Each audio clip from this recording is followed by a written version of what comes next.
চট্টগ্রামের হালিশহর এলাকায় বাইতুল ইহসান ইসলামী মাদ্রাসায় অভিভাবক সমাবেশ অনুষ্ঠিত হয়েছে।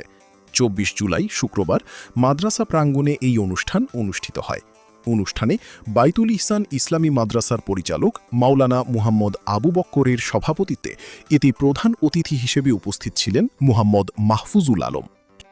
এছাড়াও মাওলানা মোশাররফ হোসেন, আব্দুল হাকিম ও এলাকার গণ্যমান্য ব্যক্তিবর্গ। অনুষ্ঠানে বক্তারা শিক্ষার্থী ও তাদের অভিভাবকদের উদ্দেশ্যে পড়ালেখার উন্নয়ন ও মাদ্রাসা কার্যক্রমের বিস্তারিত তুলে ধরেন। এই বিষয়ে বাইতুল ইহসান ইসলামী মাদ্রাসা পরিচালক মাওলানা মুহাম্মদ আবু বকর বলেন, সম্মানিত এলাকাবাসী, আজ আমাদের মাদ্রাসার অভিভাবক সমাবেশ অনুষ্ঠিত হয়েছে। শুকরিয়া আদায় করছি আলহামদুলিল্লাহ। সবাইকে বলতেছি যে আমাদের মাদ্রাসার লেখাপড়ার উদ্দেশ্য যে আমরা ছেলেদেরকে ঠিক সময় মতো আমরা মাদ্রাসা পাঠাবো, তাদেরকে মাদ্রাসা নিয়ে আসব, তাদের প্রতি যত্নবান হব, কেয়ার করব, যেন প্রতিদিন তারা মাদ্রাসা আসে, লেখাপড়া হাতের লেখা যেন সুন্দর হয়, সেই জন্য আমরা চেষ্টা করব।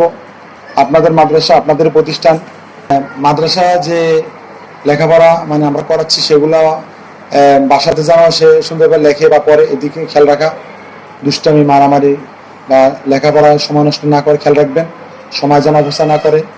আমরা আমাদের জায়গা থেকে আমরা দেখব ছেলেরা যেন লেখাপড়া সুন্দর করে ভালোভাবে লেখাপড়া করতে পারে।